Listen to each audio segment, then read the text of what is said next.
Welcome to our channel and welcome to another stock analysis video. If hindi ka pa nakasubscribe, hit that subscribe button and maraming salamat sa support.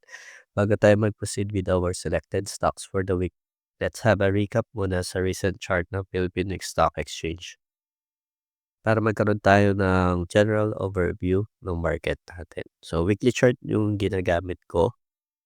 And gumagamit rin ako ng mga moving average. Andiyan yung 20-day moving average at ang grid line.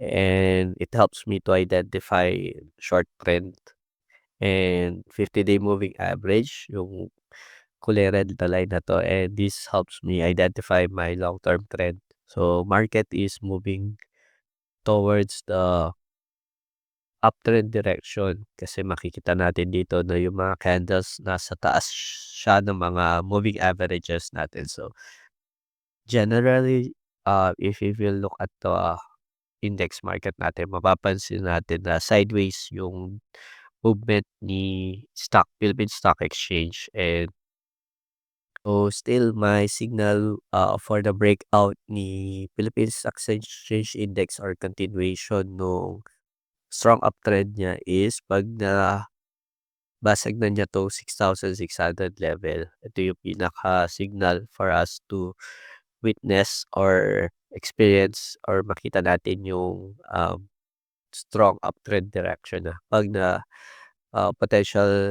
potentially lead to a strong uptrend direction once na ma-breakout niya 'tong 6,600 levels. Then for my initial support, I'll be using the 50-day moving average or itong red line na 'to as, may signal for me na possible na magkaroon ng downtrend yung market 'pag nagkaroon ng breakout dito sa line na 'to.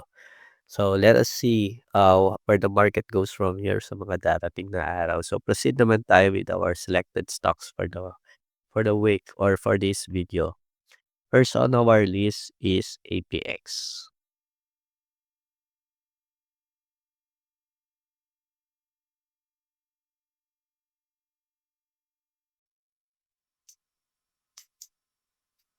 APX is a strong uptrend stock sa ngayon kasi makikita natin yung mga candles niya is moving towards above the moving average natin, most especially sa 20-day MA at saka 50-day MA natin. Naka-align na yung mga trend lines natin, indicating a strong uptrend direction. And yun, makikita na rin natin na APX is on its 52-week high. Actually, all-time high na si APX. Kung titingnan natin yung historical chart niya is all-time high na siya. So, meaning wala na tayong mahanap na resistance from previous candle. So, what we can do here is create an initial target price. Yan. So,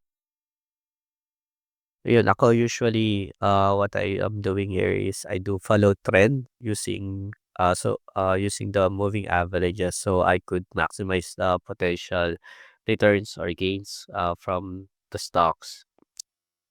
And although yun nga, this will not be guaranteed if you use the moving average as your um, trend line or follow trend following line kasi possible din na magkaroon ng mga sudden sell-off. Pero for APX, with its liquidity, medyo malabo na magkaroon chance na magkabuusan pero still possible pa rin na magkaroon pa rin. Yeah. So it's not a guaranteed na walang magkakabuusan or magtuloy-tuloy yung ano kasi isang bad news lang from the news or negative sentiments with the stocks yung sigurado magkakaroon na ng sell down. So to follow trend, ang ginagamit ko rito is the 20-day moving average. So I sell when the candle breaks down the 20-day moving average. And yun, hold the stocks as long as it held above the line. This will help me maximize potential gains due to its strong uptrend yan lalo na naka-align na 'tong moving averages niya. Pero siyempre this is not a guarantee. It may or may not work for you. So you need to make a definite decision if gagamitin mo ba 'to yung strategy na 'to. Next stock for us to analyze is ICT.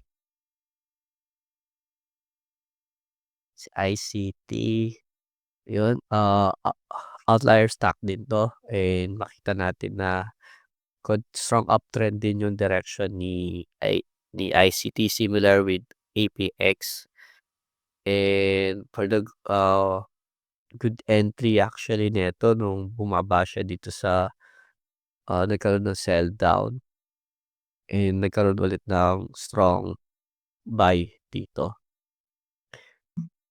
The 620 levels, 'yan ito dito sa level na 'to, ito yung a good entry if ever hindi ka naka-enter sa mas mababang price. So if you, ito yung pinakamagandang entry if you are planning to enter these stocks. If not, yun, I find it a bit late na and risky na. So risky to maximize potential gains pero we will still not know hanggang saan siya makakaabot. So, similar with APX, if follow trend ko lang ito, you're using the 20-day moving average and exit once it hit down the moving average line or the 20-day moving average. Yun, all-time high na rin to kasi kung titignan natin, wala na siyang resistance from previous stock prices. Next on our list is Meralco. So, Meralco, ayun, unahin muna natin 'tong mga stocks na 'to. So, sa Meralco yun nag-ano na siya, breakout. So, ang bias ko dito is possible na magkakaroon siya ng consolidation level at the 620 level area. Otherwise yun magkakaroon na ng strong trend continuation, magtuloy-tuloy na siyang tumaas. And yun nga, similar with other stocks, all-time high na rin 'tong si Meralco if you will check the previous chart candles, 'yan, all-time high na siya.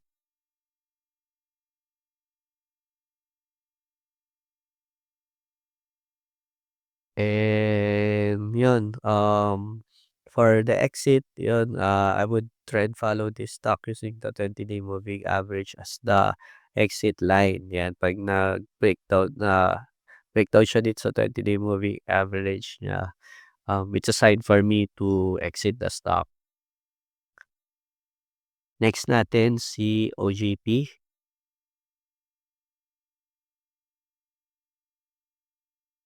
OGP naman,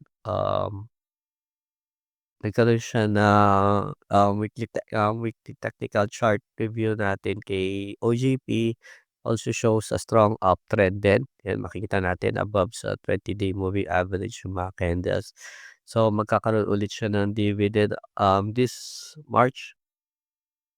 So we might expect a sell down after the dividend release. Although ayan, I expect na magkakaroon pa rin 'to ng continuation based from the chart formation. So, puwede rin siyang i-trend follow, 'yan. I-trend follow using the 20-day moving average and ayan, ang target niya is na itong 40-day, ₱40 as the resistance level.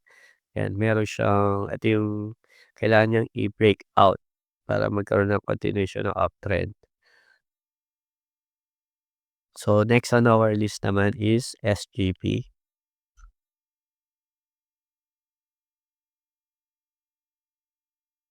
So, remove muna natin itong mga lines before. So, si SGP naman, actually meron 'to sa Fastbuy.